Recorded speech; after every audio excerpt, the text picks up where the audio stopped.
Bonjour à toutes et à tous et bienvenue à cette présentation aujourd'hui de la journée Appui Livre, collaboration entre Pouce Carré et Interforum. Je suis très contente de vous recevoir pour cette journée-là. On a une belle journée de présentation aujourd'hui qui s'échelonne de 9h à 14h30. Il y aura 3 présentations distinctes. Donc, je m'appelle Anne-Marie Fortin. Je suis la fondatrice de la compagnie Pouce Carré. Pouce Carré, c'est une compagnie que j'ai fondée il y a un petit peu plus d'1 an maintenant et qui a comme mission d'offrir des occasions de rencontres entre le milieu du livre et les milieux institutionnels au Québec et dans les francophonies canadiennes. Donc, cette compagnie travaille en collaboration avec les maisons d'édition ou de diffusion et avec les institutions scolaires. Puis, dans le fond, le mandat principal de Pouce Carré, c'est d'offrir aux maisons d'édition des vitrines pour présenter leurs livres aux gens qui travaillent dans les milieux institutionnels. Ce qui fait que je fais un travail finalement de représentation pour les ouvrages et pour plusieurs maisons d'édition. Alors aujourd'hui, je vous présente les livres d'Interforum, mais je représente là, au cours de l'année bon an, mal an, d'une 20 à 25 maisons d'édition différentes. Cette présentation de livres-là, j'en planifie toujours au cours de l'année, comme aujourd'hui, qui sont en ligne pour que les gens un peu partout puissent se connecter en même temps et aussi pour que ça puisse être disponible en rediffusion. Mais sachez que ce genre de présentation, que ce soit des présentations là, d'un corpus comme ce matin, ce qu'on va faire en 90 minutes, ou des journées complètes d'animation de livres, je peux aussi aller dans les centres de services, dans les écoles, dans les librairies au service aux collectivités pour faire ces présentations-là. C'est un service qui est gratuit. Alors, on est en train de prendre les réservations pour l'année prochaine. Hein. Déjà, on travaille sur l'an prochain, les journées pédagogiques. Alors, si jamais vous êtes intéressé à recevoir une présentation de livre dans votre école ou au centre de service l'année prochaine, lors de vos journées pédagogiques, je vous invite à me contacter dès maintenant. Puis on planifie ça. Ce qu'on essaie de faire souvent, c'est d'avoir des journées qui sont, disons, je vais dire, pertinente et intéressante pour tout le monde. Donc, une formule qui est assez populaire, c'est de réserver la moitié de la journée, par exemple, pour le préscolaire premier cycle, la moitié de la journée, deuxième moitié de la journée pour les deuxième, troisième cycle. Au secondaire, on peut faire premier cycle du secondaire, deuxième cycle du secondaire, séparément, de façon à ce que les enseignants qui participent à ces journées-là puissent avoir une demi-journée de travail dans leur classe ou sur leur projet pour avancer, là, évidemment, toutes les tâches qui sont tellement importantes à faire pendant les journées pédagogiques, puis une demi-journée de présentation de livres.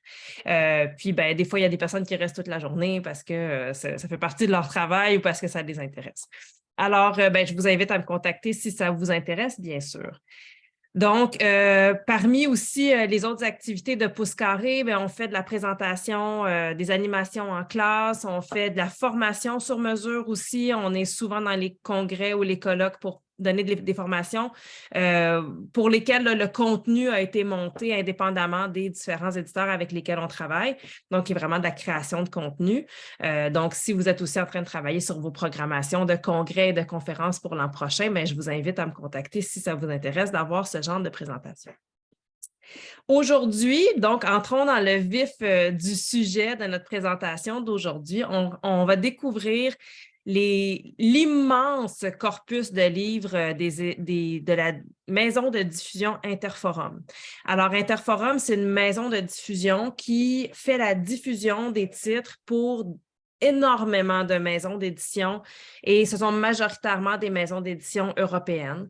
On a, parmi les livres qu'on va découvrir aujourd'hui, on a des livres qui viennent de chez Grund, de chez Nathan, de chez Frimousse, Seuil, La Martinière, Minisoon, L'Agrume, je regarde ce qu'il y a autour de moi. Cet après-midi, on va avoir aussi Jungle et plusieurs maisons, Jungle en bande dessinée, plusieurs maisons qui font du manga. Donc, c'est vraiment très, très foisonnant. On a un immense choix de livres quand on est avec Interforum. Et j'ai décidé de séparer la présentation en 3 blocs de façon à un peu concentrer les énergies. Donc, on va voir en premier lieu des propositions en fiction. Donc, j'ai mélangé album et roman pour la fiction. Ensuite, donc ça, c'est de 9h à 10h30. Ensuite, on va se déplacer du côté du documentaire de 10h45 à 12h15. Puis, on va terminer la journée de 13h à 14h30. Évidemment, je vous nomme les heures de Montréal, d'où je donne l'atelier en ce moment. Donc, de 13h à 14h30, on va se concentrer sur la bande dessinée et le manga. Donc, j'espère que vous allez découvrir au cours de cette journée des livres qui sauront vous inspirer, puis garnir vos bibliothèques de classe et vos bibliothèques scolaires. On commence avec donc la fiction. Je pense bien que je vais commencer avec le roman, puis finir cette première heure et demie avec des histoires à vous raconter, parce que c'est toujours tellement amusant de se faire raconter des livres, raconter des histoires. On est adulte et on aime encore ça. Les livres que j'ai choisis, évidemment, j'en ai choisi un peu pour tous les âges. On a du roman, puis on a de l'album pour les enfants du préscolaire jusqu'au secondaire. Cela dit, je vous invite un peu à accueillir les propositions que je vais vous faire en pensant à tous les âges, en fait. Puis je pense à ça surtout au niveau de l'album. L'album, c'est un support incroyable pour raconter des histoires et se faire raconter une histoire, c'est bon à tous les âges. Donc, il y a des albums ici qui pourraient tout à fait être utilisés avec des tout petits et avec des plus vieux. Ça va dépendre de l'animation qu'on va en faire, puis ça va dépendre aussi de combien de fois on va le lire avec eux, comment on va s'amuser avec eux. Il y a beaucoup d'albums que je vais vous présenter que j'ai testés avec des plus petits puis avec des plus vieux, puis ça fonctionnait très bien. Aussi, dépendamment du niveau de français des jeunes avec lesquels vous travaillez, on a des gens ici qui se sont inscrits à cette journée. On est presque 30 personnes dans la salle, mais en inscription, on était plus de 100 personnes à s'être inscrites à cet atelier-là.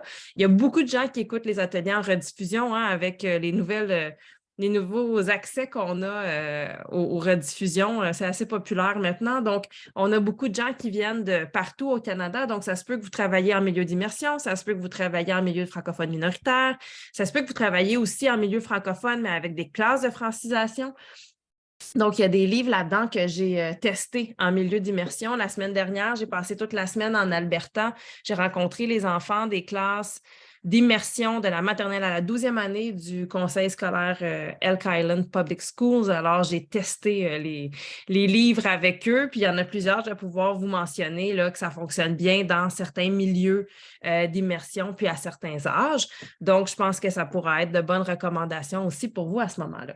Mais vraiment, regardez les albums avec vos yeux d'enfant, finalement, qui sont capables de se laisser convaincre par une bonne histoire. Et pour ceux et celles qui travaillent avec les adolescents, je pense aussi qu'il y a un travail qu'on peut faire en éducation à l'album, c'est-à-dire qu'à force de leur lire des albums, de leur en présenter, à un moment donné, il y a une ouverture qui se crée.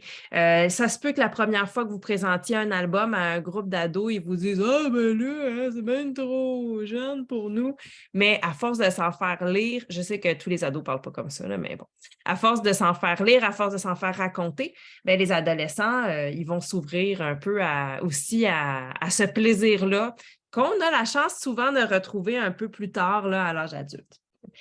Je vais commencer ma présentation directement avec du roman. Puis, comme je vous disais, on va finir avec l'album. Et je vais commencer avec une collection de romans. En fait, c'est un peu... c'est une grande collection... c'est pas une collection, mais c'est un sceau qui est remis à certains romans publiés chez différentes maisons d'édition. Et c'est vraiment le sceau que je voulais vous présenter, que je trouvais intéressant de mettre de l'avant aujourd'hui. C'est le sceau des collections, le sceau d'e-school, en fait, qu'on va retrouver sur des livres de plusieurs maisons d'édition. Donc, ici, vous allez voir, j'ai 3 exemples très différents les uns des autres. On a chez Nathan les romans Nico. Alors ici, j'ai Nico face à l'ours, la version originale et la version d'e-school. Donc, vous pouvez voir le petit sceau ici. Donc, on est dans le roman vraiment illustré, roman assez court. J'ai également, toujours chez Nathan, mais là, on est dans le roman beaucoup plus long de Daniel Pénac, Cabot-Caboche. Alors ici, j'ai la version originale, la version d'e-school. Je vais vous montrer la différence de taille. Donc, on a vraiment un livre qui est un peu plus grand, une bonne épaisseur quand même. Puis, on a aussi d'Éric Simard, la collection des Humanimaux, qui a été quand même très populaire. On a fait les versions D-School. Donc, vous avez ici, par exemple, l'emballène, dont vous avez la version originale, qui est un tout petit feuillet au bout du compte, et la version D-School, qui est beaucoup plus grande. Alors, mais qu'est-ce que c'est D-School? C'est une collection de lecture facilitée. Donc, ce sont tous des ouvrages qui ont été pensés, repensés en fait, pour être accessibles aux élèves qui ont des dyslexies, dysorthographie. Donc, je vais vous montrer deux exemples de pages intérieures, donc une version originale et une version D-School. Il faut savoir que tous les livres qui sont disponibles en D-School, ce sont des livres qui ont déjà été publiés dans une version originale et qui ont été remaniés pour être accessibles pour les élèves qui ont de la dyslexie ou de la dysorthographie. Donc, quand je dis qu'ils ont été remaniés, c'est qu'on a revu parfois la chronologie du récit, on a revu parfois les temps de verbe, on a revu certains mots de vocabulaire, et on a revu la mise en page. Alors, on a vraiment retravaillé le texte avec les auteurs pour qu'il soit plus accessible. Ce qui est intéressant, c'est que vous pouvez avoir des élèves dans une même classe qui lisent la version originale, d'autres qui lisent la version D-School, et bien, chacun va avoir la même histoire, mais une version va être plus accessible, et bien, ça ne paraît pas énormément. Ce n'est pas non plus hyper stigmatisant comme indication sur la couverture. Si on regarde Nico, par exemple, ici, on a Nico face à l'ours. Dans la version originale, on va avoir souvent une illustration à même le texte ou encore du texte à même l'illustration. On va avoir une mise en page qui est, dans ce cas-ci, quand même assez aérée. On est dans une première lecture, là, je dirais 7-8 ans environ. Quand on arrive avec la version D-School, premièrement, on a un papier qui va être jaune au lieu d'être blanc. Alors, c'est un papier qui est beaucoup moins fatigant pour la lecture. Ça, c'est vrai dans tous les D-School. Je ne sais pas à l'écran si vous voyez la différence de couleur. Mais donc, on a un papier qui est plus jaune. Ensuite, on va avoir une mise en page. Au début, on vous fait une présentation des personnages et chaque personnage se fait confier une couleur. Et à chaque fois que vous allez avoir soit ce personnage si vous avez le personnage en train de parler, bien, vous avez un trait ici qui vous indique qui est en train de parler. Les mots qui sont longs sont divisés en syllabes. Donc, dans ce cas-ci, vous voyez montagne. Et dans certains ouvrages, vous avez aussi des référents au bas de la page. Donc, s'il y a un mot qui est plus compliqué, bien, vous allez avoir la référence au bas de la page ici. Ce que je viens de vous montrer, c'était vrai pour les Nico. C'est des romans qui sont plus jeunes. Puis plus on vieillit avec le lectorat, plus les adaptations vont changer. Elles sont toujours expliquées en début de livre. Dans L'Emballène, par exemple, les adaptations qu'on a faites, on n'a pas adapté le texte. C'est le texte original, qui est un texte avec un vocabulaire relativement soutenu. Ce n'est pas très, très complexe, mais c'est un vocabulaire quand même soutenu. Ici, on a donc les définitions qui sont à même la page. Pas besoin d'aller à la fin du livre pour trouver la définition du terme. Les dialogues sont indiqués ici par des puces de couleur. Et ce qu'on a fait d'assez particulier aussi, c'est qu'on a indiqué chacun des pronoms ou des référents à un personnage dans la couleur de ce personnage. Alors ici, par exemple, on a la phrase, vous voyez là, « Le calmar a emprisonné mon corps dans ses longs tentacules ». Donc, le calmar et « ses » vont être de la même couleur, ce qui fait en sorte qu'on est tout de suite en train de savoir à quoi réfère le pronom qui est utilisé. Donc, on a vraiment plusieurs adaptations. Et dans Cabot Caboche, qui est un roman un peu plus vieux aussi, bien, les adaptations, on a les mots de vocabulaire qui sont encore une fois, si vous voyez ici, là, ambassadeur, est-ce que c'est ça?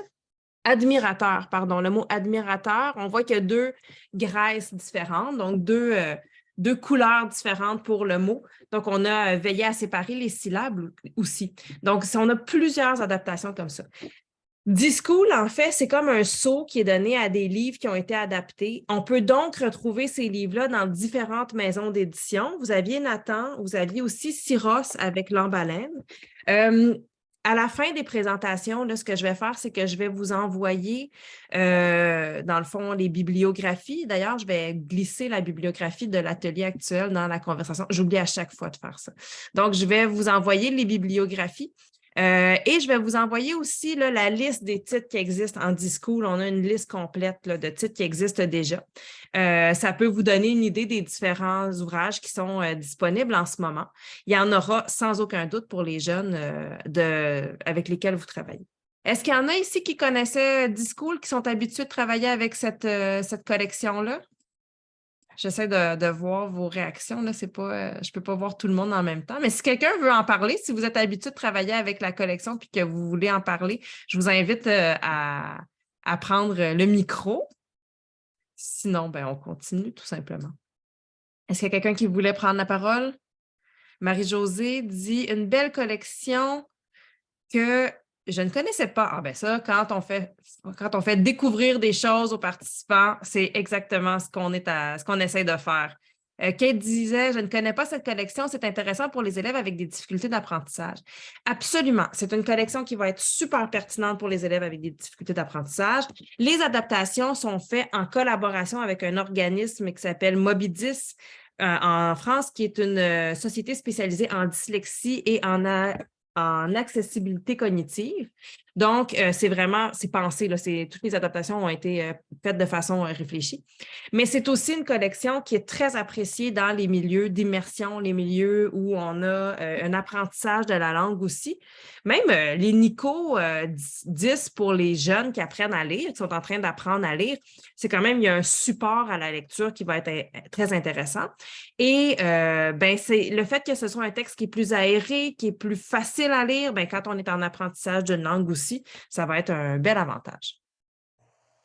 Alors, je vais poursuivre, à moins que quelqu'un d'autre voulait ajouter quelque chose sur les D-School. Je regarde dans la conversation ou dans la salle, la foule en délire. Je pense qu'on est correct. On va continuer donc avec d'autres romans. Il me reste encore quelques romans que je voulais vous présenter avant de commencer à vous lire des histoires telles que promis. Je vous disais que les éditions, la maison de diffusion Interforum a surtout des maisons européennes, mais cette année, Interforum diffuse en fait une nouvelle maison d'édition québécoise qui est en fait une branche d'une maison qui a été lancée, je dirais, en janvier ou février. Je pense que c'est en janvier. Et c'est Grund Québec.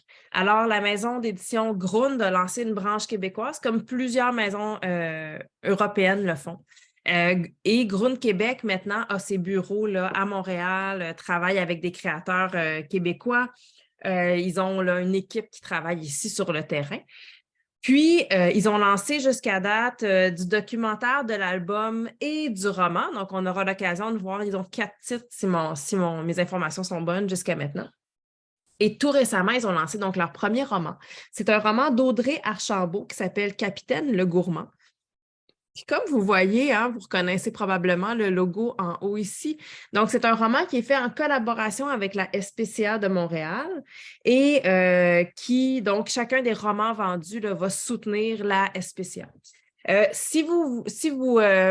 Juste avant de continuer, j'ai mis dans la conversation la bibliographie de l'atelier qu'on est en train de voir. Si vous nous écoutez en rediffusion, tout ça, ça va se trouver au bas de la vidéo.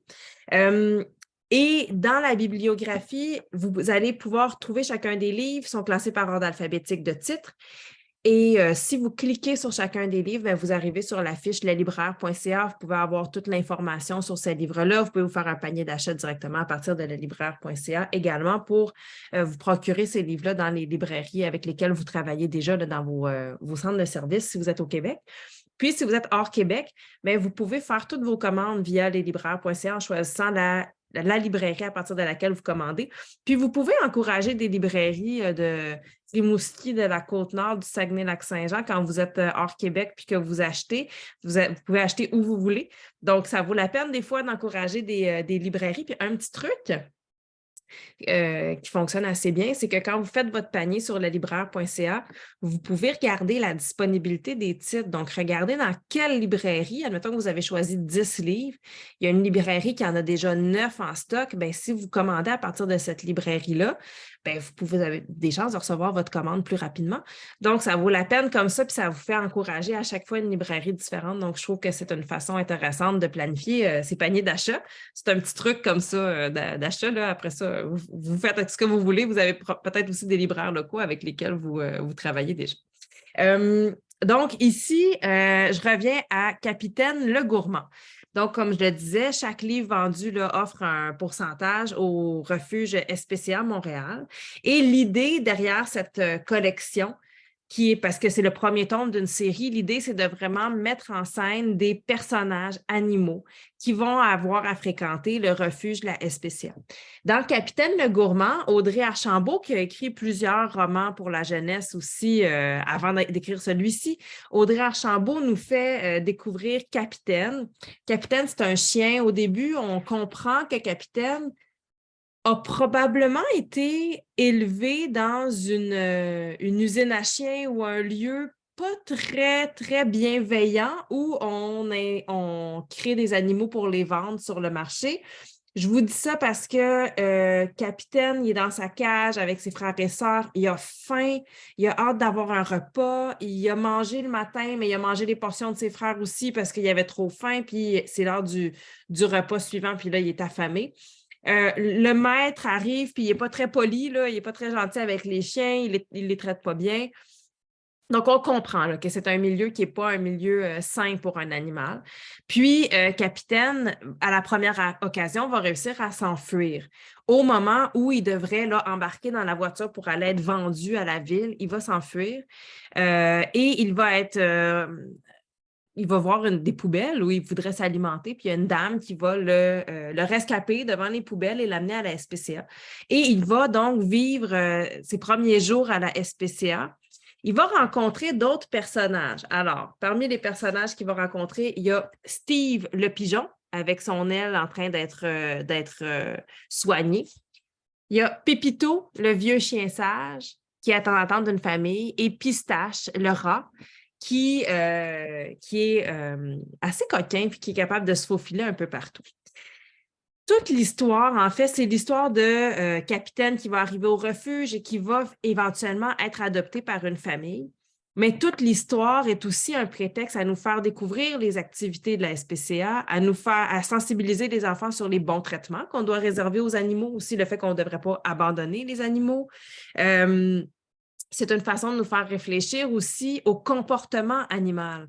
Moi, je vais vous dire franchement, je suis un peu craintive par rapport aux chiens. Ce n'est pas un animal avec lequel je suis très à l'aise. Et souvent, quand les chiens jappent, ben moi, ça m'inquiète. Là. Je me dis, ah, ils jappent après moi, il y a quelque chose que j'ai fait de pas correct. Mais on comprend bien dans ce roman-là que les chiens jappent pour s'exprimer parce qu'ils ont faim, que les chiens jappent. Là, je sais, je vois des gens qui sourient, puis je sais que c'est évident là, que les chiens jappent pour exprimer des besoins. Mais de mon point de vue, ils jappent juste parce qu'ils veulent me manger. Alors, ça m'a permis quand même mieux comprendre que les chiens, ils jappent pour différentes raisons. Donc, on comprend le comportement, on comprend aussi qu'il jappe parce qu'il a faim parce qu'il n'a pas mangé depuis tant de temps, ça va influencer son comportement, il va essayer de s'enfuir à cause de cette raison-là.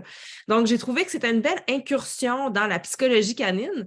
Je suis certaine que les enfants vont s'attacher à Capitaine, ils vont s'attacher au personnage, puis en plus, ben, ça nous permet d'être sensibilisés aux actions de cet organisme-là. Et donc, on nous annonce qu'il y aura d'autres tomes qui paraîtront là, avec la collaboration entre Grown Québec, Audrey Archambault, puis Capitaine Le Gourmand. Et lorsque je suis allée au lancement de la maison, Audrey Archambault était présente, puis elle nous a expliqué qu'elle a travaillé à la SPCA. Donc, elle a vraiment, dans le passé, donc elle a vraiment une connaissance du fonctionnement. C'est écrit presque de l'interne, c'est-à-dire vraiment là, en sachant un peu les détails, les ficelles de cet organisme. Donc, une belle découverte. C'est un roman qui fait à peu près 60 pages, 5 chapitres, un texte assez aéré, des illustrations aussi qui sont parsemées, il n'y en a pas énormément. C'est un texte qui se lit assez rapidement. Puis, il y a la progression des chapitres aussi en petits os. Alors ici, on voit qu'on est au chapitre 3, puis on sait qu'il y a 3 chapitres qui sont déjà en cours de lecture. Donc, il y a un petit encouragement pour ça. Puis, je vais vous lire un extrait pour que vous ayez une idée du ton. Je pense que c'est toujours bon d'avoir une petite idée du ton, du vocabulaire. Je vais vous lire le début. Chapitre 1, un festin de roi.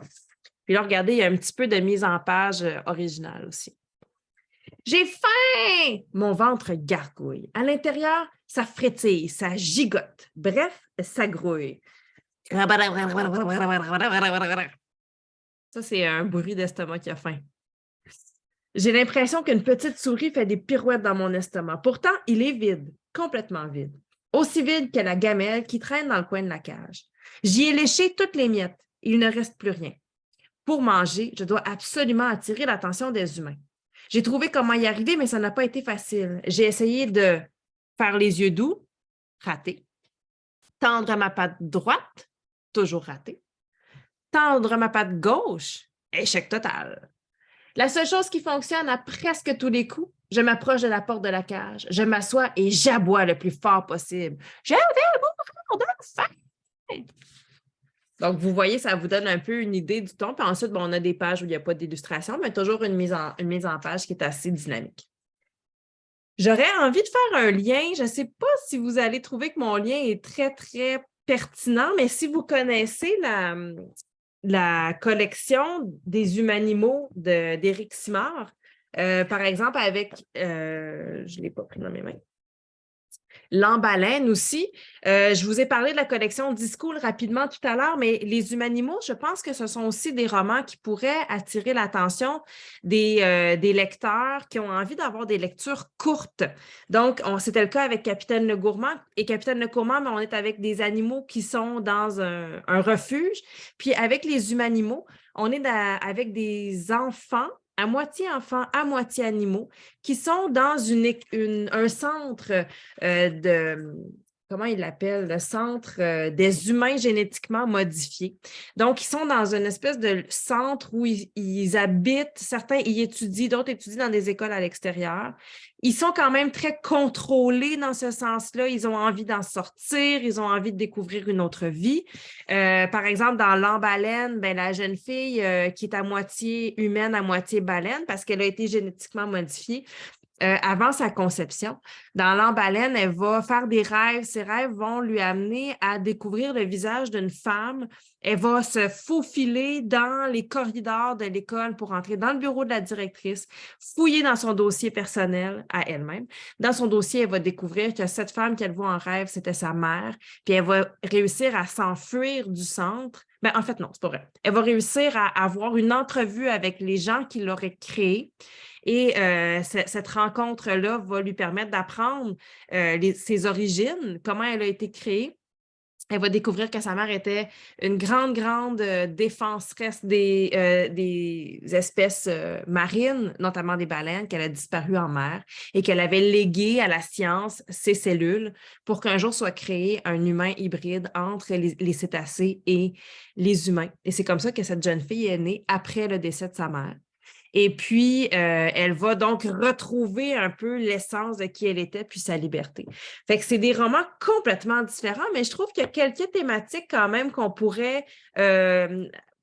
entre lesquelles on pourrait établir des liens, puis avoir des belles discussions. Après, si par exemple un groupe, une partie de la classe lit le roman où c'est des animaux qui sont dans un centre, dans l'autre partie de la classe lit le roman où c'est des enfants qui sont dans un centre où ils sont quand même assez contrôlés, puis avoir des discussions pour comparer ensuite les points de vue.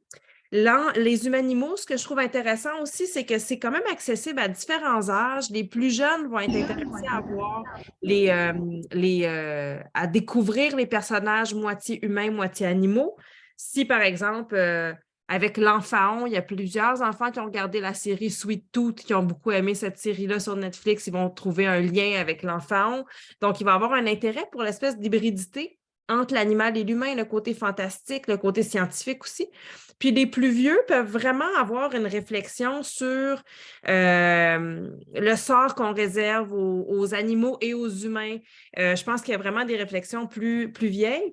Moi, c'est une série, Les Humanimaux, que je verrai à la fin du 3e cycle, puis même pour certains lecteurs au début du secondaire, pour des lectures très, très rapides.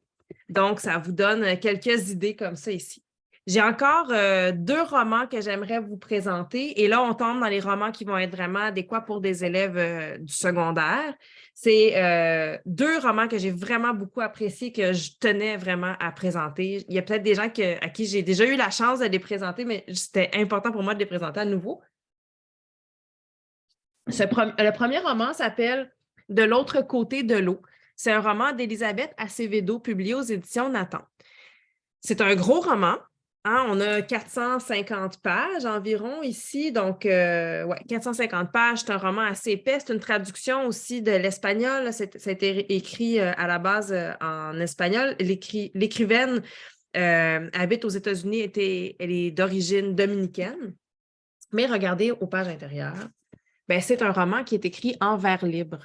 Donc, malgré qu'on ait cette grosse brique de 450 pages, ben, la lecture, elle est quand même vraiment allégée.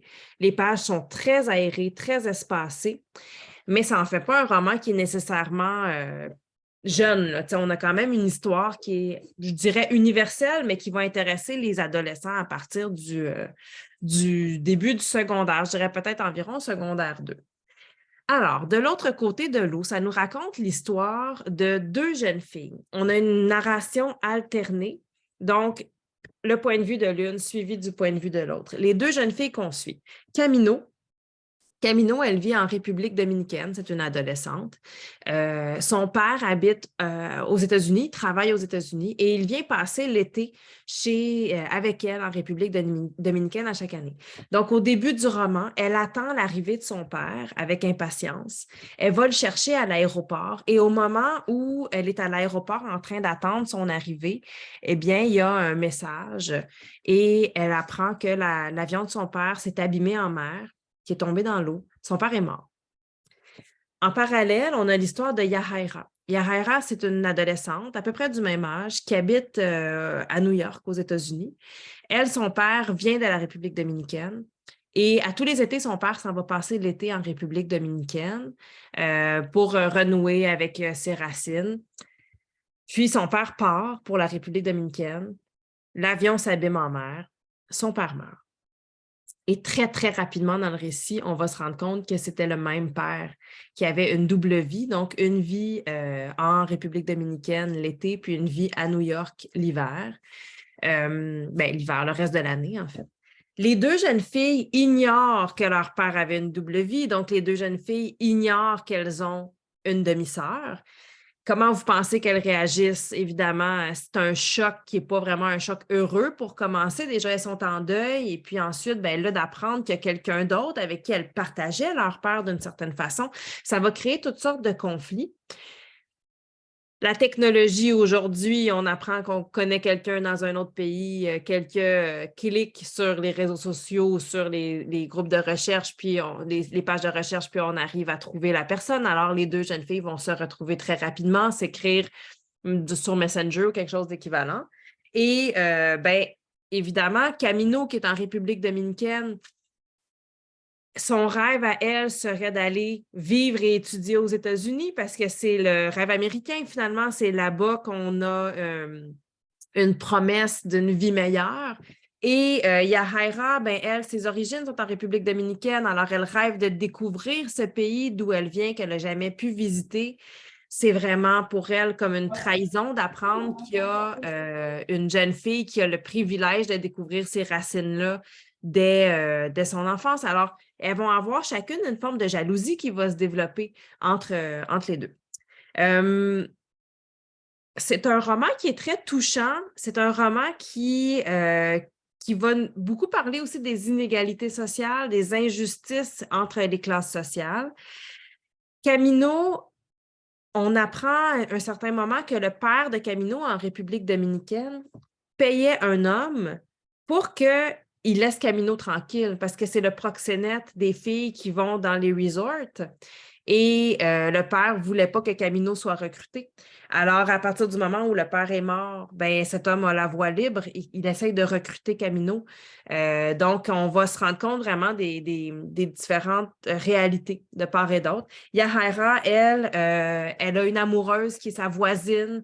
Donc, c'est une réalité qui est plus accessible aussi de vivre sa vie de façon exposé aux États-Unis. Alors, on va avoir tout ça qui va être en ligne de compte. Puis, il y a une chose qui est vraiment particulière au roman aussi, c'est que tous les mots « et », E-T, ont été remplacés par l'esperluette. Vous savez, le petit là, fiou, fiou, fiou, qui veut dire « et ». Je vais vous montrer un exemple ici. Donc, je vais essayer de l'approcher assez. Je vais pointer avec mon doigt. Donc, vous voyez ici on a la première ligne, le « et » a été remplacé par l'esperluette. Donc, la phrase « un endroit où prier et faire des offrandes », ben, on a le « et » comme ça.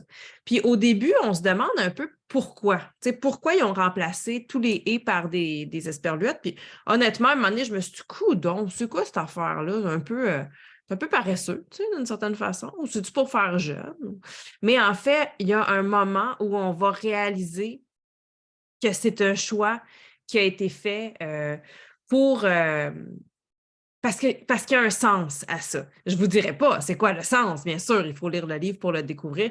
Mais moi, c'est des surprises que j'aime. On lit un roman, puis là, tout à coup, fouf, il y a un sens qui apparaît, puis on se dit, ah, c'est pour ça, c'est brillant. Ça nous conforte un peu aussi dans nos compétences de lecteur. On est content d'avoir découvert quelque chose. Alors, c'est un roman très intéressant que je vous conseille fortement. Ça pourrait absolument faire office de roman de classe que tout le monde pourrait lire. Il y aurait des belles discussions à avoir autour de ça. Roman à option aussi, là, quand vous suggérez aux élèves au secondaire plusieurs romans parmi lesquels ils peuvent choisir. Puis, si vous enseignez au primaire ou à l'élémentaire, ben, une lecture d'été. Toujours le fun d'avoir une bonne lecture d'été. Vous avez sûrement une pile à lire, là, mais ça, tu sais, il arrive une... Je ne sais pas pour vous, mais moi, quand les vacances commencent, moi, je travaille en littérature jeunesse toute l'année. J'ai ma petite pile de romans adultes là, qui sont prêts pour mes vacances.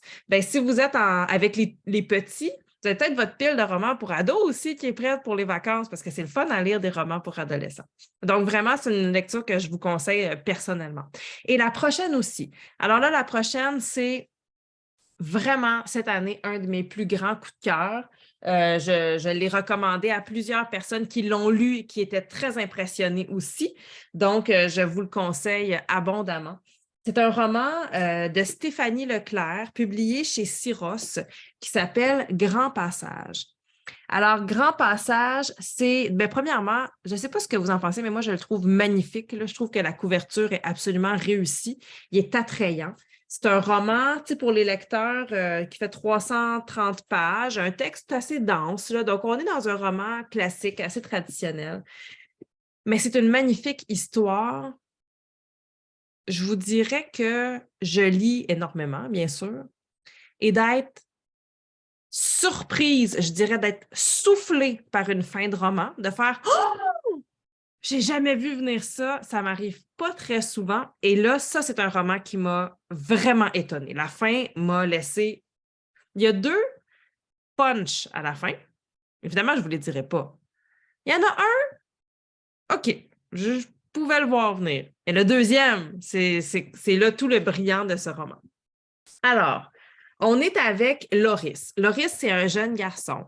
Il a une vie bien heureuse à Grand Passage. Grand Passage, c'est un petit village où il n'y a pas grand-chose. Il y a des maisons, des commerces, une école et une halte routière. Alors, vous savez, là, ces endroits où on s'arrête sur l'autoroute pour faire le plein d'essence puis aller manger une petite croûte avant de continuer sa route.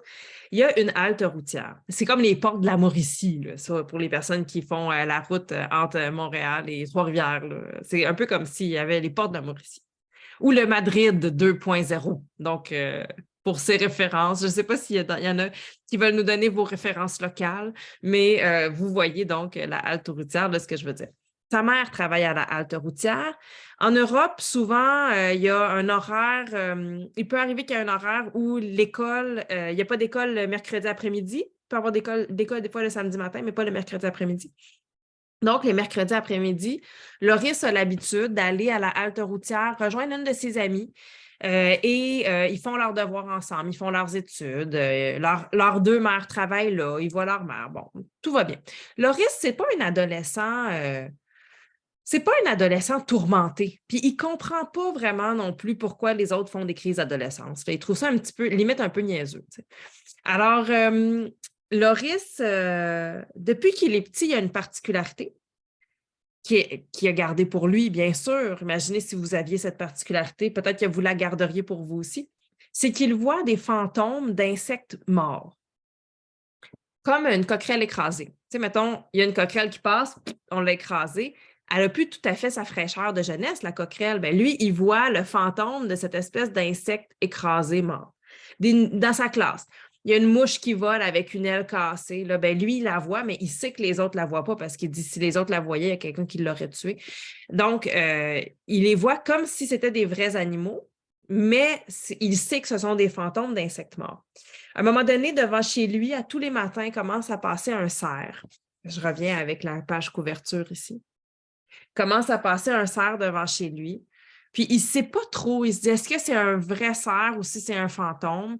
Puis, tu sais, il commence à s'inquiéter parce qu'il se dit, voir des fantômes d'insectes, c'est une chose, mais quand les animaux commencent à grossir, c'est autre chose. Là, tu sais, au début, tu vois des insectes, après, tu vois des petits lapins, puis à un moment donné, tu vois des chevreuils. C'est pas tout à fait la même game. Donc, il voit le cerf passer, puis à un moment donné, il va le suivre. Puis quand le cerf tourne un coin, il se rend compte qu'il y a tout un côté de son corps qui a été, dans le fond, blessé par un accident de voiture. Alors, il comprend que c'est un fantôme. Et là, ben, il n'en a pas parlé quand il était enfant, il n'en a pas plus parlé quand il est adolescent, là, que tout à coup, il voit des gros animaux parce qu'il se dit, là, tout le monde va penser que je suis coucou. Et un jour, il rentre dans la cuisine chez lui, il ouvre la porte de la cuisine et il voit son grand-père qui est mort, le fantôme de son grand-père dans sa cuisine. Puis là, il se dit, oh oh, ça, c'est pas un bon signe. Là, si je commence à voir des humains, il y a quelque chose qui ne marche pas. Mais encore une fois, il ne veut pas en parler parce que, tu sais, c'est un peu étrange. Un mercredi où il va rejoindre son ami à la halte routière, son ami ne se présente pas. Il va commencer à la chercher. Le soir, son ami est toujours pas là. Et, ben, rapidement, cet ami-là va être porté disparu. Donc, on ne la retrouve plus. Et Loris va faire le lien entre l'apparition de son grand-père et la disparition de son ami. Puis il va se dire probablement que lui, il est là pour m'aider à savoir ce qui lui est arrivé à elle. Et tout le roman, donc, va tourner autour de sa quête. La quête de Loris, c'est comprendre ce qui est arrivé à son ami, comprendre pourquoi il voit son grand-père et aussi comprendre qui est son père parce qu'il vit il vit seul avec sa mère et le nouveau chum de sa mère, mais il ne connaît pas son père biologique. Alors, toute sa quête va être autour de ça. Il va avoir des relations amicales avec... Il y a une relation amicale avec un garçon qui s'appelle Colin, puis qui n'est pas très propre, qui sent un peu fort. Mais c'est son ami, fait qu'ils continuent à se voir, ils font des marches, ils vont marcher au cimetière, ils ont des drôles d'activités. Mais c'est vraiment la vie de ce garçon-là. C'est tellement bien écrit, c'est tellement bien raconté, les personnages sont hyper attachants. Puis comme je vous dis, ben c'est le fun de se faire surprendre dans notre lecture une fois de temps en temps. Je vais voir si j'ai un petit extrait. Je vais vous lire un petit extrait du début du chapitre 2 pour vous donner le ton un peu. La mort est là, partout, tout le temps. Quelques chiffres. 8 milliards d'êtres humains peuplent la Terre. À peine ce chiffre est-il énoncé que déjà 55 d'entre eux ont fermé définitivement leurs paupières. Le temps de s'en étonner et le bilan des pertes s'élève aussitôt à 110. 110 décès par minute, 160 000 morts par jour. L'hémorragie est constante. Le nombre de naissances pourrait adoucir un peu cette cruelle réalité. 300 chaque minute, soit 400 000 bébés tout neufs débarquant chaque jour dans ce monde. Mais ce serait oublié que ce sont juste de futurs morts. Vous reconnaissez peut-être le discours adolescent ici, un peu fataliste des fois. J'ai remarqué que les morts ne se contentent pas d'être enterrés et oubliés. Ils continuent d'exister. Nous vivons avec les morts autant qu'avec les vivants. Tout le monde le sait, mais préfère l'ignorer. C'est pourtant une vérité assez incontestable. Allumez la radio, regardez la télévision, ouvrez un livre, les morts appartiennent à notre quotidien. Chanteurs morts, acteurs morts, écrivains et poètes morts, inlassablement, continuent de s'adresser à nous. Anonymes, mais non moins présents sont les morts familiaux, tous ces ancêtres décédés dont nous conservons quelque part, dans le salon, au cimetière, dans notre patrimoine génétique, une trace, une photo, un objet intime, une pierre tombale marquée d'un nom, des yeux bleus, un trait de caractère. Les morts sont là partout toujours, ils nous accompagnent, ils nous parlent. Et sans même y prêter attention, nous les entendons, nous les écoutons, nous recevons leurs messages. Et moi, maintenant, je les voyais. Enfin, en tout cas, j'en voyais un. Il était devant moi, assis sur une chaise de la cuisine. « Salut toi », m'a dit mon grand-père. 14 ans plus tôt, il avait succombé à une crise cardiaque.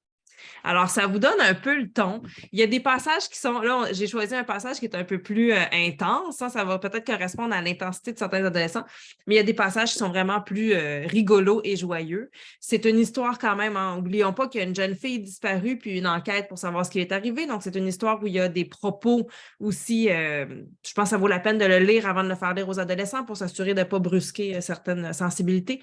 Mais c'est vraiment, vraiment un extraordinaire roman que je vous conseille abondamment. Alors, j'aurais terminé la partie roman de cette présentation et on va se consacrer maintenant à l'album. Est-ce que quelqu'un, avant que je passe à l'album et pendant que je prends une gorgée de café, aurait envie d'ajouter quelque chose au roman qu'on vient de voir? Si quelqu'un a un commentaire ou a déjà lu l'un de ses livres et voudrait exprimer son appréciation.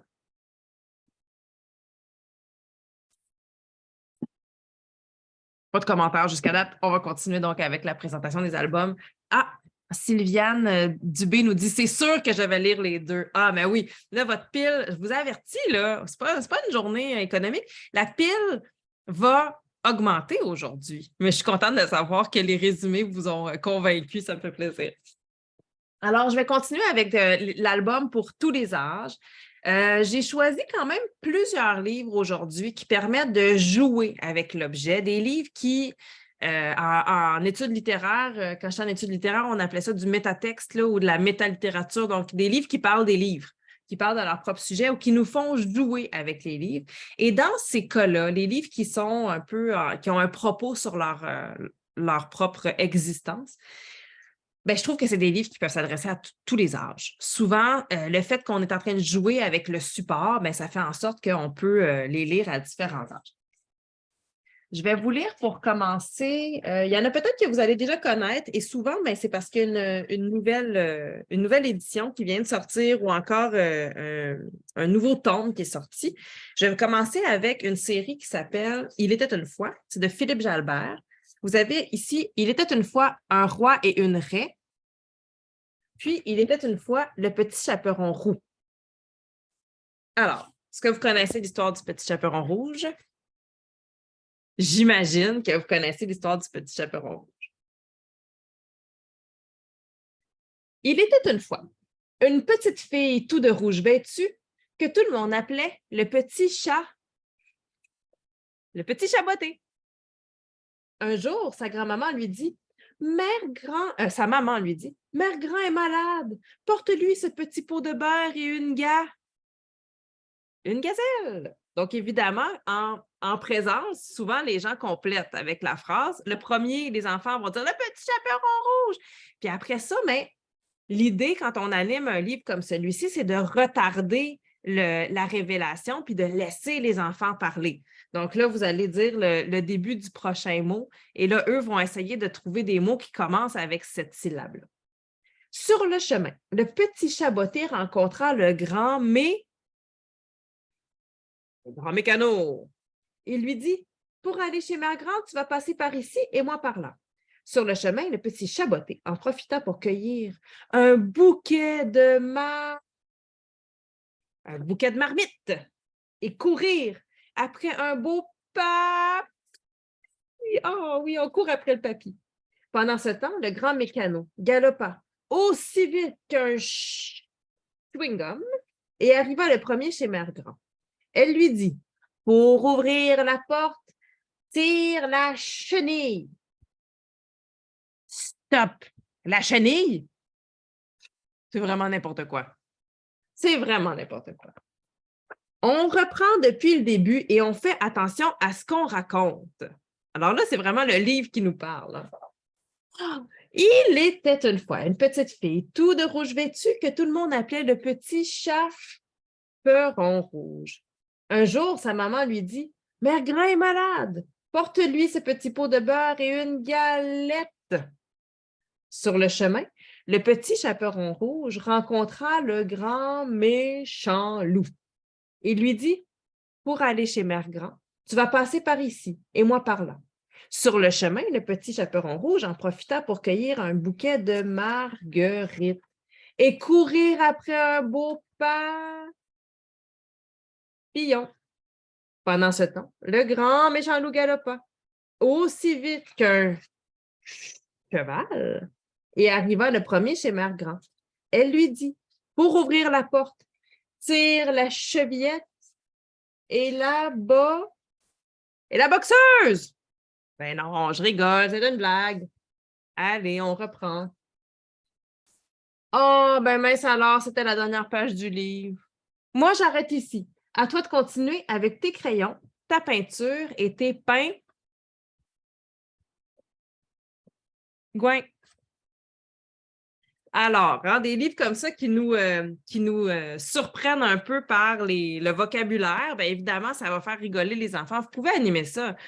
Des lectures comme ça, c'est des lectures qu'on peut animer pendant 15 ou 20 minutes pour un seul ouvrage parce qu'on fait parler les enfants, on prend leur réaction. Quand il y en a un qui commence à parler, là, tout le monde veut dire son mot qui commence par pain. Ils vont dire pinceau, pingouin, pain, croûté. Ils vont dire toutes sortes de mots ou d'expressions qui commencent par le son.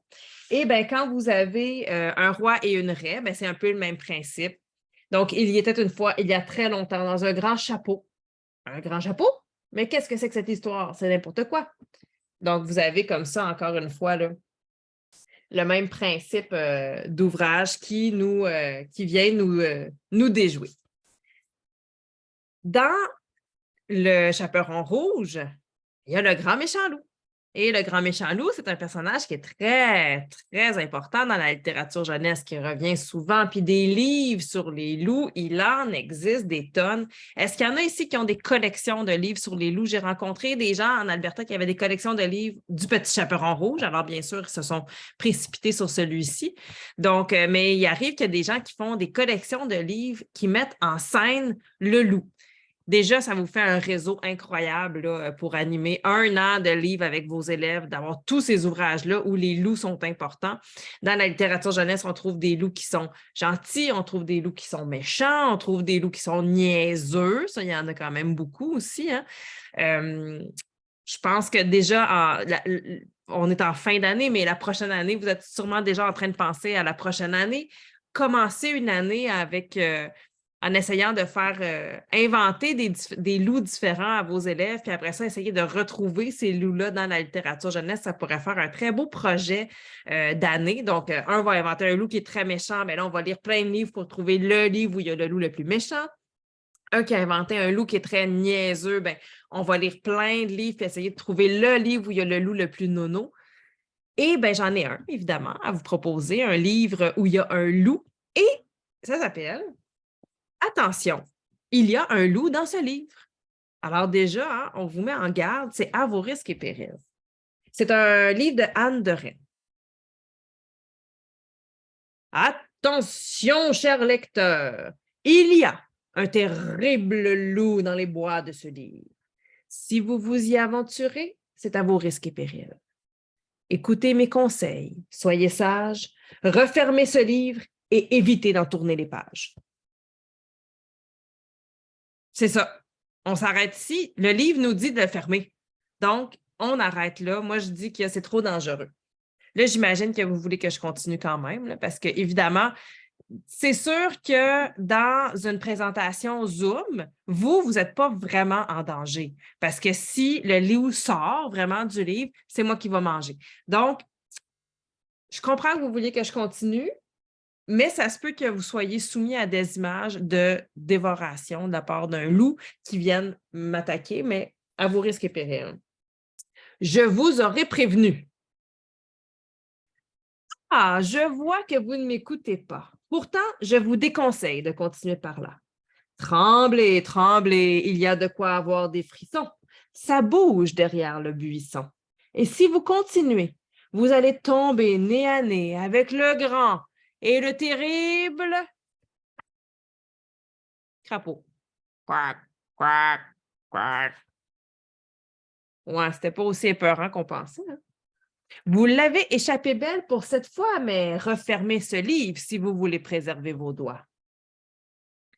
Écoutez-moi bien, car décidément, vous n'avez peur de rien. Voyez ces oreilles qui dépassent, faites demi-tour avant qu'ils vous pourchassent. Et sinon, tremblez, tremblez, cher lecteur, car le voici, le voilà, le terrible. Pensez-vous que ça y est, on a le loup cette fois-ci? Là, les enfants, évidemment, ben, ils disent tout ce qu'ils pensent que ça pourrait être qui est caché. Le terrible hibou. Heureusement pour vous, ce n'était pas lui, mais écoutez-moi et arrêtez-vous ici. Vous entendez? Ça hurle, ça crie. Je vous l'avais bien dit. Cette fois, ça ne peut être que lui. Tremblez, tremblez, cher lecteur, car le voici. Le voilà. Le terrible. Ça ne peut pas être autre chose qu'un loup, là. Entendez, là. Ah, non, c'est plutôt un écureuil qui s'est cogné les doigts avec un marteau. Ouais, c'était pas ça. Mais n'allez pas plus loin, je vous en supplie, ou le terrible loup vous attaquera sans merci. Vous comprenez le principe de l'histoire. Alors, un animal après l'autre, on va être déjoué. On a ensuite le cric-crac-croc, qui est sans doute le loup qui mord sa proie, mais en vérité, c'est un lapin qui mange une carotte. Et vous allez avoir comme ça d'autres surprises là, qui vont déjouer les jeunes lecteurs jusqu'à temps qu'on arrive à cette page-ci. Et là, je l'ai raconté à peu près 25 fois la semaine passée, ce livre-là. Dans 24 cas, les enfants m'ont dit, j'étais en milieu d'immersion, puis leur réflexe, c'est souvent de parler anglais. Fait que là, les enfants ils me disaient, c'est une skunk, c'est une skunk. Fait que là, je leur disais, ah ouais, c'est une skunk, mais comment on appelle ça en français? Une skunk. Fait que là, on a travaillé sur le vocabulaire. Hein? Il y a plusieurs classes où ils ne savaient pas. Alors là, je leur donnais des indices. C'est une moue. Là, il y a un enfant qui me dit, c'est un mouton. Je dis, non, c'est pas un mouton, une skunk. C'est une moue. Là, ils m'ont dit, une moufette. Alors là, je leur ai dit, si vous pensez que c'est une moufette, bouchez-vous le nez parce que la prochaine page, ça va sentir très mauvais. Alors là, tous les enfants en maternelle, en première, en deuxième, ils se bouchaient le nez, prêts à ce que je tourne la page. Tremblez, tremblez, cher lecteur, car le voici. Le voilà, le terrible. Le terrible loup! C'est le grand méchant loup! C'est lui! Là, il me disait, ouais, mais c'est pas un méchant loup. C'est un loup amoureux qui siffle, qui chante des chansons en cueillant des fleurs. Voyons donc. La, la, la, la, la, la. Puis là, le loup, il dit, ah non, ne comptez pas sur moi pour faire peur. Laissez-moi cueillir mes fleurs tranquillement. Je n'en peux plus d'avoir le mauvais rôle, d'être toujours le méchant, le cruel, le terrible. Alors, pour faire trembler vos lecteurs, trouvez un autre acteur. Là, je leur demandais aux enfants, mais qui pourrait remplacer le loup? Qui pourrait devenir le grand méchant à la place du loup? Et le premier animal qu'on me nomme à chaque fois, avez-vous une idée? Si je vous demande qui pourrait remplacer le grand méchant loup dans la discussion, est-ce qu'il y a quelqu'un qui veut nous dire là, qui serait le plus méchant selon vous? Je suis sûre que vous avez l'idée d'un animal. Il y en a qui trouvaient que c'était la moufette qui était le pire là, à rencontrer. La moufette, c'est sûrement désagréable, mais il y a sûrement pire. Un ours, effectivement. Ah, le porc-épic, c'est vraiment pas mal aussi. Mais les enfants ont vraiment beaucoup, en majorité, répondu un ours. Un ours, un ours. Puis ça, c'est drôle parce que ça peut dépendre de où vous racontez l'histoire aussi. Les coyotes revenaient souvent. Ils ont beaucoup de coyotes en Alberta. Les ours revenaient souvent aussi. Le porc-épic, j'avoue que si on le laisse tranquille, ça devrait être correct. Alors, tremblez, tremblez, chers lecteurs, car la voici, la voilà, la grande et méchante souris, bouh! Et voilà. Alors, c'était pas l'ours, c'était pas le porc-épic, c'était une grande et méchante souris qui a attaqué. Eh bien, c'est ça. On vous l'avait dit, attention, il y a un loup dans ce livre. Vous aviez été avertis. Alors, toujours dans les livres qui nous permettent, je continue parce qu'on faut en découvrir d'autres, toujours dans les livres qui nous permettent de jouer avec l'objet, deux ouvrages qui sont vraiment, oui, Marie-Josée, très bon pour parler des prédictions, absolument. C'est des livres qui sont vraiment, qu'on va animer pendant des longues périodes de temps. Là, on peut passer une vingtaine de minutes avec un livre comme celui-là parce que les enfants veulent justement faire leurs prédictions. Dans le chaperon rouge, on avait la première syllabe. Là, on ne l'a pas, on a un indice visuel, mais c'est un peu le même principe. Puis, ils en ont beaucoup à dire. Dans les milieux comme où j'étais en Alberta, ben, c'était une très bonne occasion aussi d'accroître le vocabulaire pour connaître les noms des animaux parce que le réflexe, imaginez, ça fait une demi-année, 1 an que vous êtes dans une école d'immersion, votre langue maternelle, c'est une autre langue.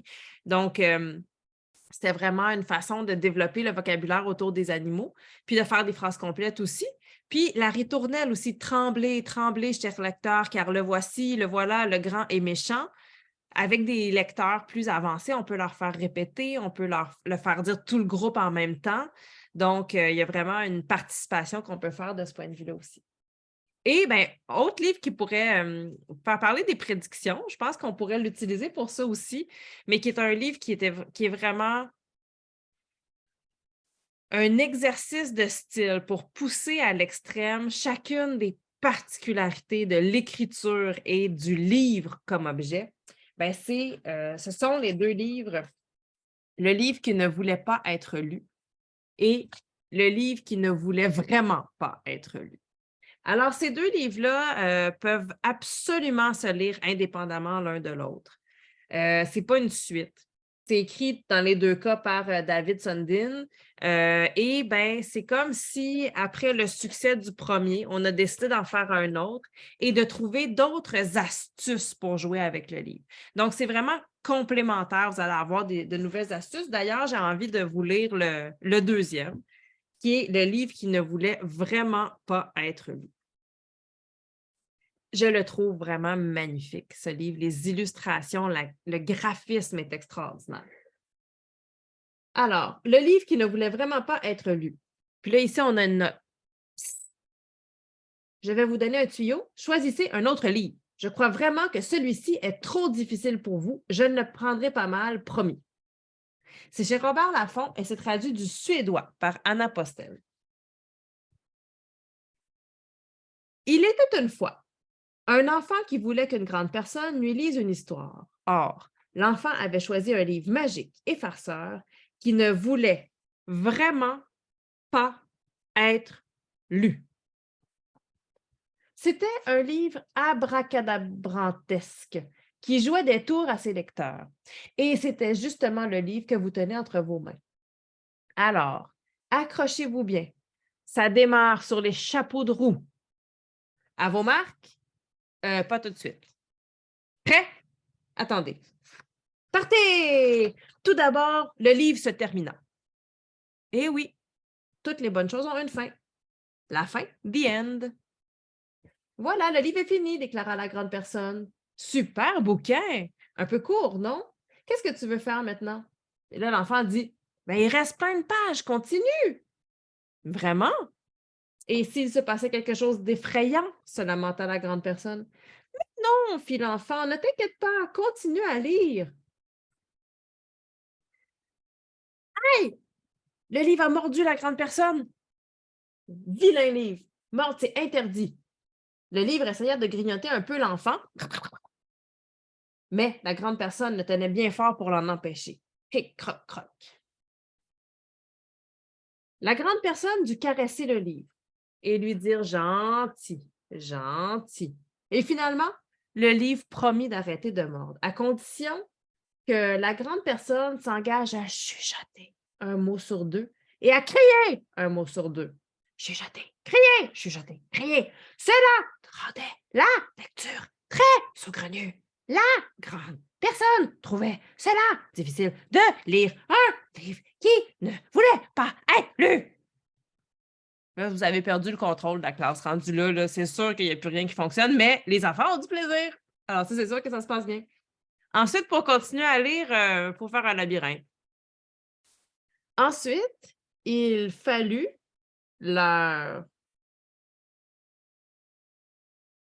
traverser. Je vais recommencer le labyrinthe. Ensuite, il leur fallut traverser un labyrinthe, un grand labyrinthe, pour arriver à la page suivante. C'est alors qu'apparut une incroyable machine géante. Hélas, elle transformait tous les R en F. Catastrophe! Cela devient frais dur. Comment un livre maintenant? On a l'air d'un parfait fretin.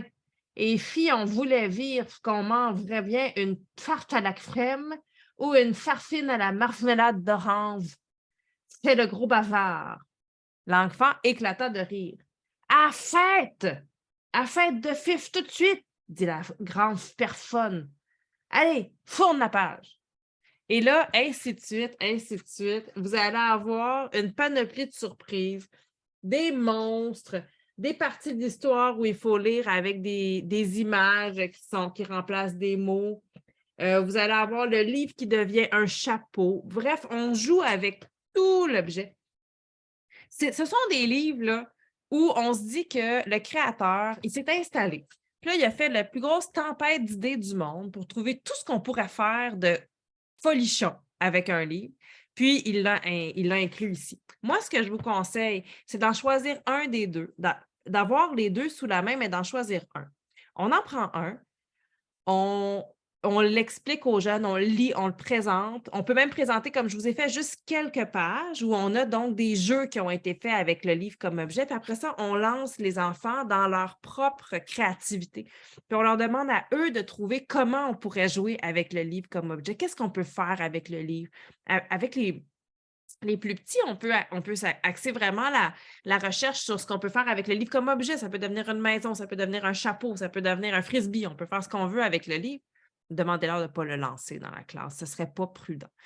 Et avec les plus vieux, on peut jouer vraiment avec le vocabulaire, avec changer des lettres, avec des mots, faire des codes, donner-leur des idées, puis laissez-les ensuite créer à partir de ça. Et une fois que ça a été fait, puis ça, moi, je verrais ça jusqu'au secondaire, là, les élèves du secondaire, ils vont avoir une autre façon de voir comment on peut trafiquer un livre. Puis une fois que ça, c'est fait, bien là, on revient au deuxième tome ou on revient aux pages qu'on n'a pas encore lues, puis on regarde ce que l'auteur avait trouvé, lui, comme astuce dans sa tempête d'idées. Donc, ça peut être vraiment une belle activité de création à faire avec les élèves. Ils peuvent le faire en solo, ils peuvent le faire en duo. Puis, je trouve que le type d'illustration correspond à tous les âges, donc on peut s'y intéresser, peu importe l'âge qu'on a.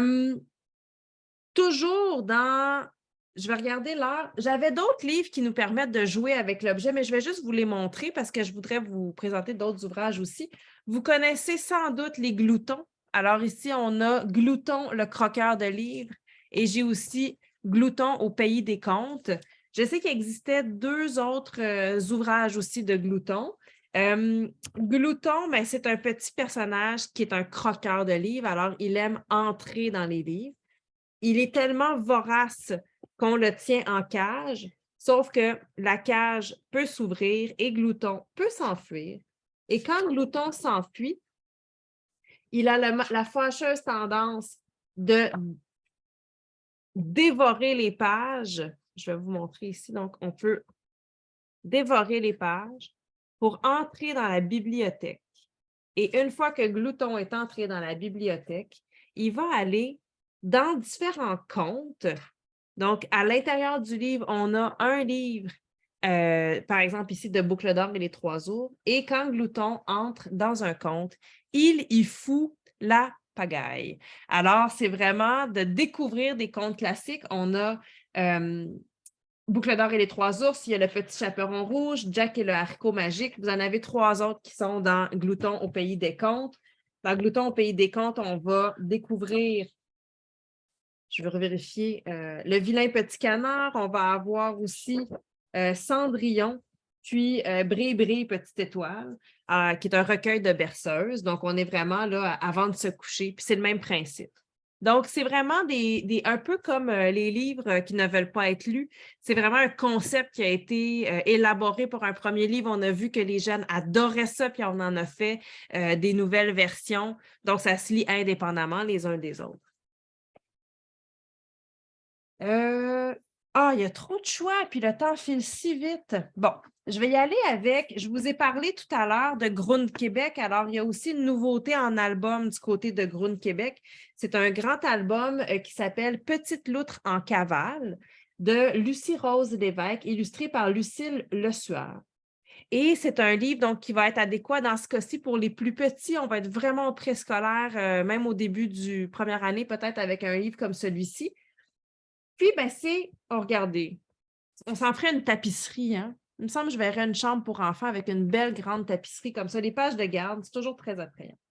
Les petites loutres en cavale, c'est l'histoire de deux frères loutres qui ont le rêve d'aller explorer un petit peu plus loin que leur maison. Alors, ils veulent aller voir ce qui se passe derrière les grandes montagnes.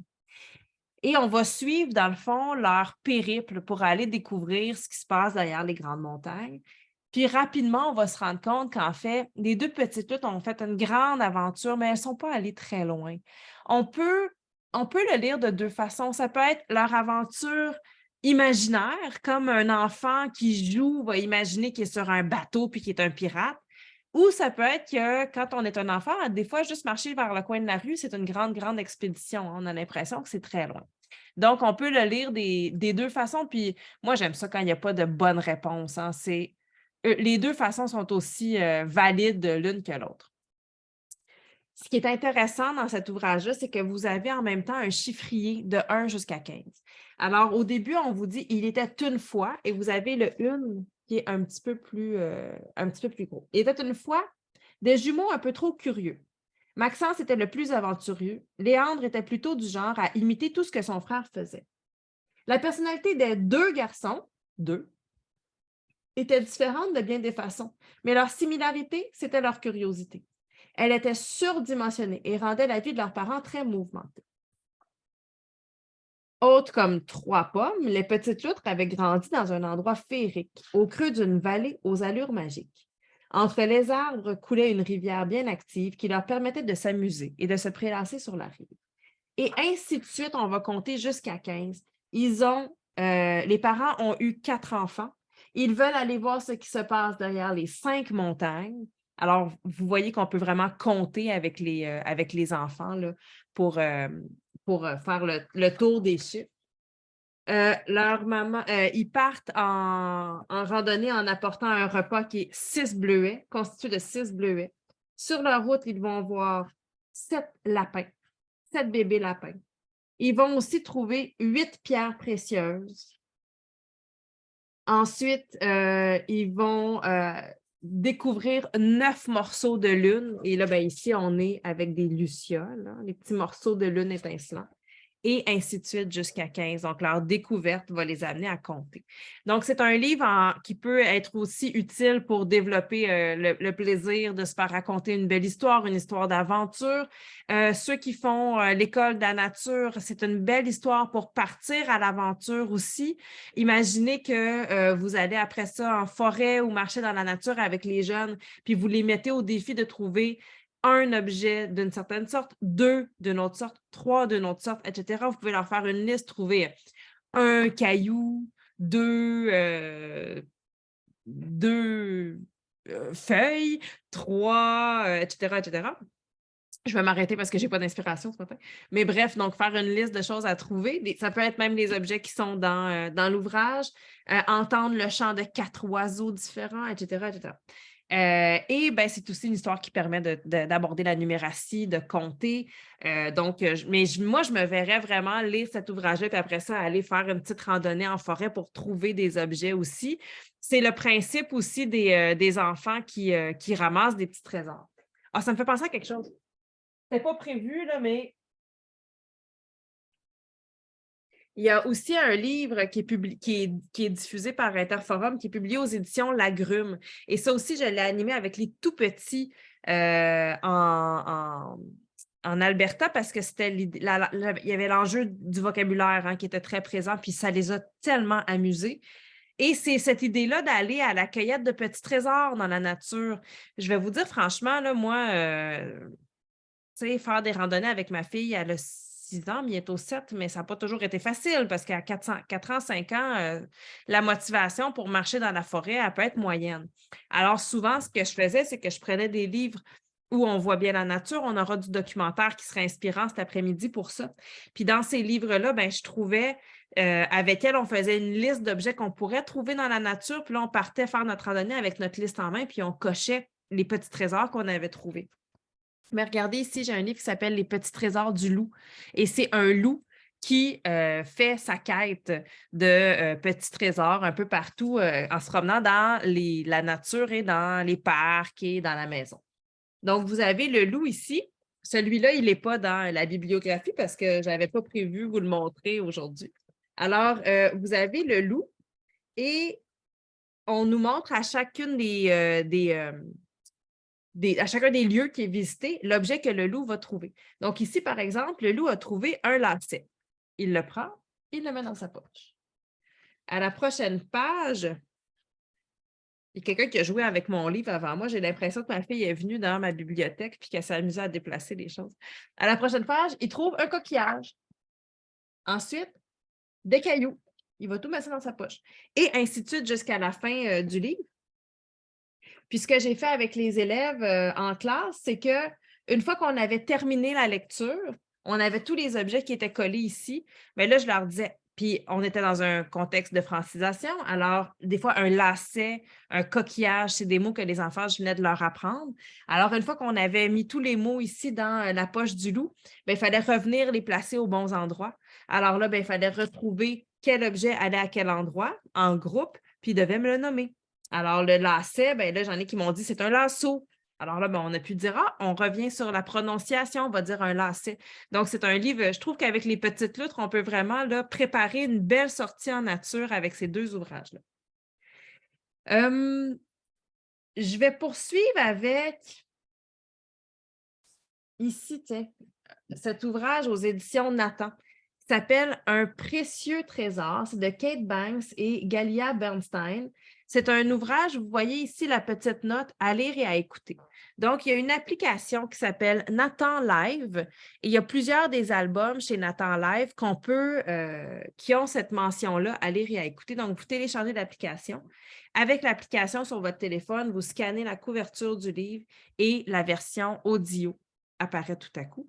Donc, ben, ça peut être pratique pour certains élèves qui pourraient écouter et lire en même temps. Ou des fois, ben, faire écouter des livres audio aux enfants, c'est toujours bon. Alors, c'est toujours un moment qui est reposant pour l'adulte, mais c'est intéressant pour l'adulte aussi de se placer dans la posture d'écoute, comme l'enfant. Hier, par exemple, on avait une activité hier soir, puis en revenant, tu sais, une petite collation avant de se coucher, ma fille avait faim. J'ai fait une petite collation, mais il était très tard, tu sais, parce notre activité s'était terminée tard. Fait que là, j'ai dit, ben ce soir, c'est collation dodo, là, on ne fera pas les histoires ce soir. Fait qu'elle dit, ah, ben d'abord, pendant que je prends ma collation, est-ce que tu peux me mettre un livre audio? Puis là, ben, on a écouté, en prenant une collation ensemble, on a écouté le livre audio. Et il y a des passages où nous, les adultes, on rigolait parce que tout à coup, on était en position d'écoute comme elle aussi. Donc, c'est de démontrer aux enfants, justement, que nous, même si on est des adultes, on a encore ce plaisir-là de se faire raconter des histoires. Alors, ça vaut la peine d'en écouter parfois. Alors, ce matin-là, le lapin et la souris faisaient la course dans la forêt. Mais la souris s'arrêta tout net. « Qu'est-ce que c'est? » demanda-t-elle. Regardez ce que c'est. Sur un parterre de mousse se trouvait une poupée de chiffon. Le lapin s'en approcha et la renifla. Il connaissait le parfum doux et frais de la forêt après la pluie. Il connaissait la senteur du chèvrefeuille sauvage porté par la brise. Mais cette odeur-là, le lapin ne la connaissait pas. Soudain, la loutre sortit la tête de son terrier. Elle posa la patte sur les cheveux de la poupée. « Qu'est-ce que c'est? » demanda-t-elle. Elle connaissait la rugosité râpeuse des racines des arbres. Elle connaissait la soyeuse douceur du saule blanc au bord de la rivière. Mais cette sensation-là, elle ne la connaissait pas. Les animaux de la forêt se rassemblèrent pour examiner ce trésor. « Ça n'a pas de queue, » nota le hérisson. « Ni de museau humide, remarqua la biche. « Et ça n'aime pas les noisettes, » s'offusqua l'écureuil. Alors, le castor apparut. Il connaissait le bruit de l'eau déchaînée contre le barrage. Il connaissait le sifflement des caprices du vent. « Qu'est-ce que c'est? » demanda-t-il pourtant, lorsqu'il vit la poupée de chiffon. « On ne sait pas, » répondit le lapin. « Je ne sais pas non plus, » admit le castor. « Mais ça, je sais ce que c'est. » Hein? Il désignait plusieurs traces de pas qui partaient de la poupée. Suivons-les, proposa-t-il. Et on va avoir les animaux qui vont voir pour la première fois qu'ils vont sortir de la forêt, qui vont voir pour la première fois une grande bande grise d'asphalte. Pour la première fois, ils vont voir c'est quoi une maison. Ils ne connaissent pas ça, ils n'ont jamais vu ça, ils ont toujours vécu dans la forêt. Un abri comme celui-là, ils n'en avaient jamais vu. Et là, sortant de la maison, ils vont apercevoir une petite fille qui se balance. Elle leur parut familière. Elle avait des cheveux tout marrons et des yeux foncés. Des bras et des jambes, ses bras et ses jambes semblaient très souples. Elle était enveloppée de tissus aux couleurs douces. Ah! Alors c'est ça, demanda la souris. Peut-être, dit le lapin. Je crois, fit l'écureuil. Bien sûr que oui, s'écria le castor. Lorsque l'enfant rentra dans la maison, les animaux s'avancèrent sur la pointe des pattes. Ils déposèrent la poupée de chiffon sur la balançoire du jardin, puis ils détalèrent jusqu'au fin fond de la forêt où leur petite vie reprit. Mais, au soir du lendemain, lorsque la lune parut, les animaux trottinèrent à nouveau jusqu'à l'orée de la forêt. De l'autre côté de la large route grise, à la fenêtre de la maison, une lumière brillait. « Qu'est-ce que c'est? » demanda le lapin. « Ça brille, mais ce n'est pas une étoile, » constata le hérisson. Ils se faufilèrent à travers le jardin jusqu'à la fenêtre allumée. À l'intérieur, l'enfant était pelotonné dans son lit avec sa poupée de chiffon. Elle lisait un livre, elle caressa la tête de la poupée et l'embrassa sur la joue. « Ah, ça, je sais ce que c'est, dit le lapin qui connaissait la chaleur de la fourrure de sa mère. Je sais aussi, fit la souris, se rappelant les battements du cœur de sa maman. Moi aussi, renchérit la loutre qui pensa à ses frères nichés au creux dans leur terrier. Je me souviens, chuchota l'écureuil, songeant au doux câlin de son père. Oui, affirma le hérisson, car lui revenait le tendre souvenir d'un repas entre amis. Moi aussi, je sais, confirma le castor avec un regard pour ses chers compagnons. Et la biche, du même avis, souriait. Il n'avait jamais vu de poupée de chiffon, ni de route, ni de maison, ni d'enfant, ni de fenêtre allumée. Mais l'amour, ça, il savait ce que c'était. Ah, des fois, une belle histoire, plus calme, douce, réconfortante aussi. Avez-vous remarqué dans cette histoire-là que l'amour dont on parle, c'est un amour qui peut venir de plusieurs sources. Donc, ça peut être l'amour des parents, de la mère, du père, ça peut être l'amour des amis, la fraternité, la famille. Donc, je trouve que c'est une belle histoire bien réconfortante. Des fois, on encourage beaucoup les gens à utiliser les livres pour s'amuser, pour explorer, pour découvrir. On a un vocabulaire riche ici qui va nous permettre de découvrir. On peut découvrir les espèces animales aussi. Mais des fois, des livres pour se réconforter, pour se faire du bien. Il y a des moments où on sent qu'il y a une grande excitation, qu'il peut y avoir une anxiété auprès des jeunes aussi. Ah, on revient à quelque chose de calme et de réconfortant. La fête des mères là, qui s'en vient, là, c'est une bonne histoire là, dans la fête des mères, la fête des pères qui s'en viennent là, pour réconforter. Le temps file à vitesse grand V, alors je vais terminer avec un livre qui nous oblige à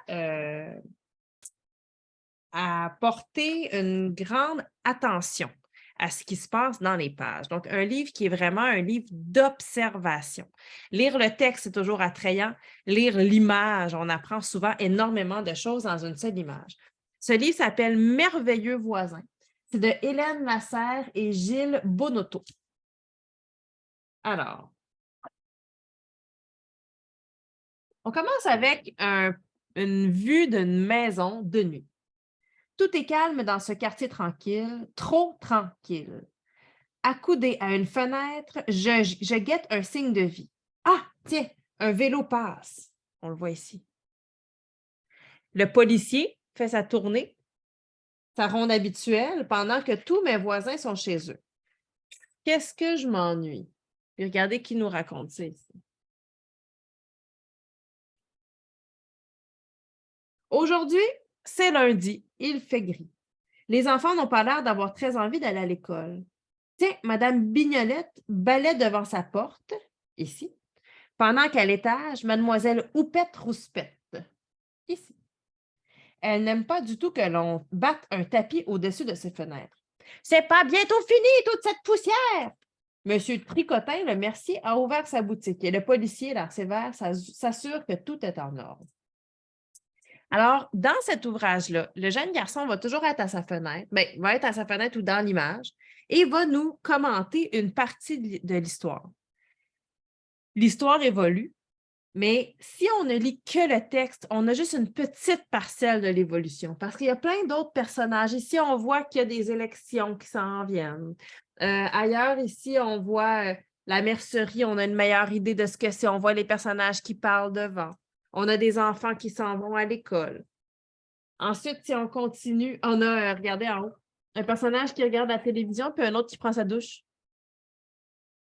Alors, si on continue, le temps va passer, l'action va être décrite, mais surtout, le quartier va prendre vie.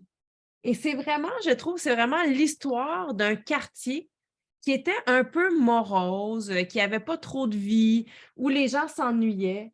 Et bien, il va y avoir des nouveaux voisins, il va y avoir des nouveaux commerces. Il va y avoir aussi des enfants qui vont s'y établir. On va planter des fleurs, on va planter des plantes, on va faire des fêtes de quartier. Et peu à peu, on voit que la végétation va prendre vie. Il y a même des travaux qui ont été faits pour faire une place couverte pour que les gens puissent se retrouver malgré la pluie. Et quand on arrive à la fin de l'album, mais regardez comment ce quartier a pris vie. La petite soirée morose qu'on avait au début ici est devenue une grande soirée de fête avec la vie des animaux, des personnages, des voisins. Alors, on a vraiment une évolution, petite case par petite case. Et c'est un livre qu'on peut lire, bien sûr, mais qu'on peut regarder des centaines de fois parce qu'on va toujours voir des nouveaux détails dans l'illustration. Ça amène aussi à sensibiliser les enfants à bien se concentrer sur les illustrations qui leur sont proposées. C'est sûr que les enfants, quand nous, on leur fait la lecture, bien, ils regardent l'illustration parce que nous, on est en train de se concentrer sur le texte, mais eux, ils regardent l'illustration. C'est des bons livres à lire en un pour un. C'est des bons livres aussi à leur lire. On va leur lire une fois pour leur raconter l'histoire, mais après, on leur laisse entre les mains. Et là, ils peuvent tourner les pages eux-mêmes pour remarquer chacun des petits détails. Je dois m'arrêter ici pour cette première présentation. Le temps a déjà filé. Vous avez donc, je vais le reglisser tout de suite dans la conversation s'il y a des gens qui sont arrivés un petit peu plus tard. Je mets dans la conversation la bibliographie de ce premier atelier. Cette bibliographie-là, inquiétez-vous pas, elle vous sera aussi envoyée par courriel. Et si vous nous écoutez en rediffusion, elle sera au bas de la vidéo. Il y a beaucoup plus de titres dans la bibliographie que ce que j'ai eu le temps de vous présenter ce matin. Alors, je vous invite à vous y rendre et à aller explorer les autres titres. Comme je l'ai expliqué plus tôt, vous pouvez cliquer sur chacun des titres puis vous allez arriver sur les fiches de libraire. Donc, vous avez parfois du feuilletage en ligne, au moins des résumés, les couvertures. Je vous invite à aller voir ça. Et nous, on se retrouve à 10h45 pour la prochaine présentation de livre et à 10h45, ou si vous écoutez la deuxième présentation en rediffusion, on va s'intéresser au documentaire. Alors, on se retrouve tout de suite et je vous invite à rester connectés. Puis ensuite, je vais juste éteindre la caméra, je vais arrêter l'enregistrement, puis on reprendra tout à l'heure. Diane nous demande, peux-tu nous indiquer le titre du livre des objets du loup? Oui. Il n'est pas dans la bibliographie, celui-là, ça s'appelle « Les petits trésors du loup ». C'est de Yen Lou Chen Abenia et Mathilde Bell chez Lagrume. Donc, « Les petits trésors du loup ». Voilà. Alors voilà, on se retrouve dans 15 minutes à 10h45 pour la prochaine présentation. À tout de suite.